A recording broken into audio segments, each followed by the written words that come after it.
In this video, I'm going to give you a tour of my 2016 RAM Promaster. It's the 2500 tall roof, 159-inch wheelbase, has a gasoline engine.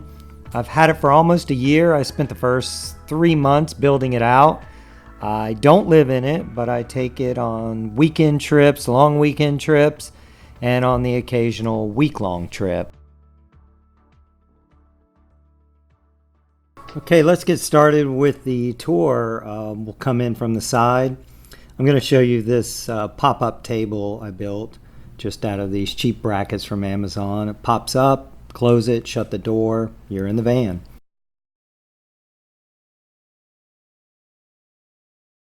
Then here's the cab, nothing fancy, U-connect radio, typical ProMaster cab. And I'm going to show you these vents I got. You roll up the window with these vents stuck in the side. They got screens. Lets a little airflow in since I don't have any side windows or rear windows. This is above the cab, nothing fancy. I got my sink and the small cabinets above the sink. You can store whatever you wish in these. Little IKEA mirrors, thermometer, some pop-up lights.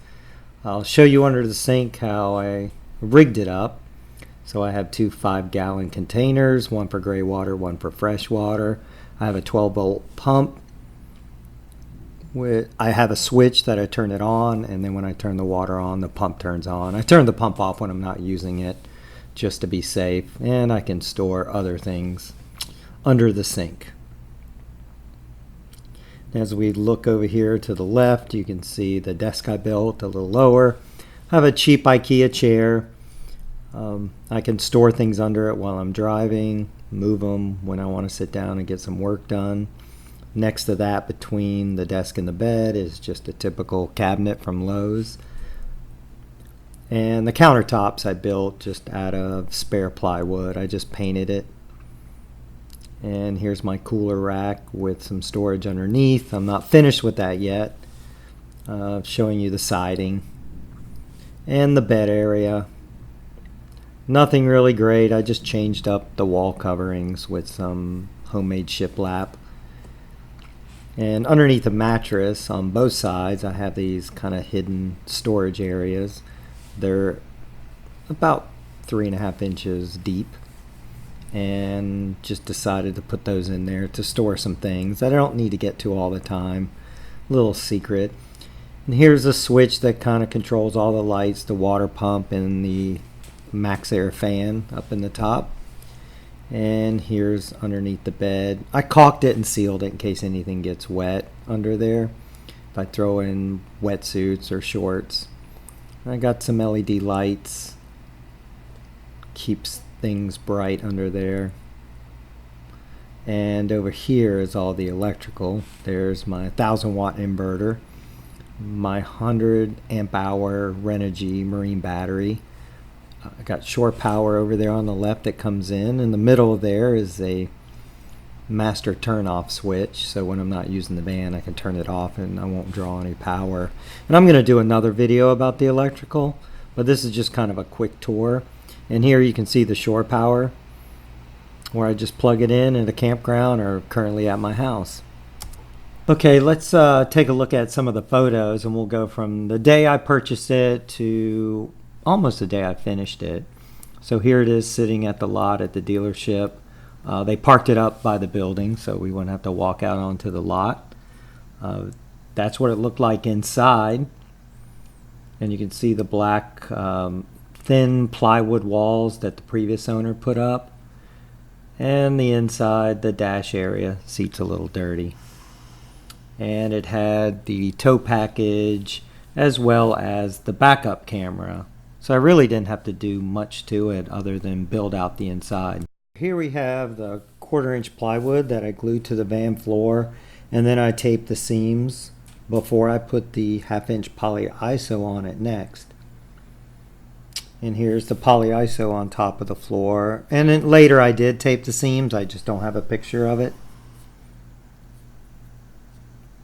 And then on top of that I put a 1/2-inch plywood, staggered seams on that too. And then here's the laminate flooring, interlocking and floating. Didn't take too long to put it in. Didn't take too much either. Okay, onto the walls. I just used 1/2-inch plywood screwed into 1x1 nailers.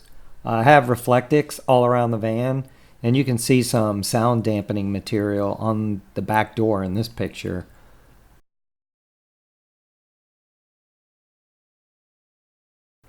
Then on top of the 1/2-inch plywood, I just use this tongue and groove pine.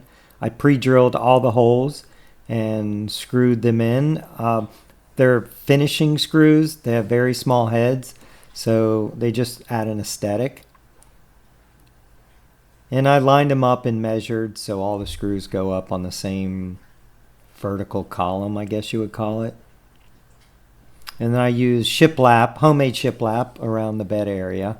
Just painted, sanded, did the same thing with the screws, pre-drilled. They're all on the same kind of vertical column too. And this is kind of the finished product. Okay, I have a few rows up on the ceiling right now. You can see that I'm screwing directly into the 3/4 inch plywood nailers I put up there. And I pre-drilled the holes for the new LED lights.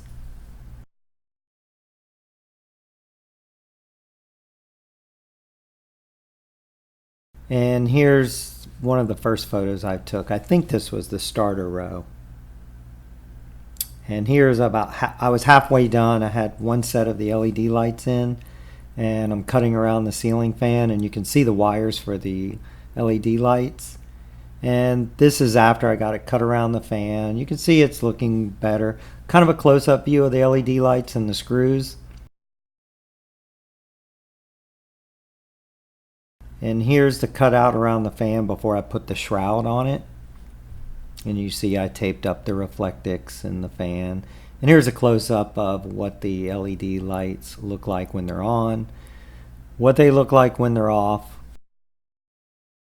Okay, here's a picture with my bike rack before I added the 8-inch extension to push it out so I could fold it down and actually open the back doors. As you can see, it protrudes about 8 inches further. Thanks for watching this video. If you have any questions or comments, please post them below.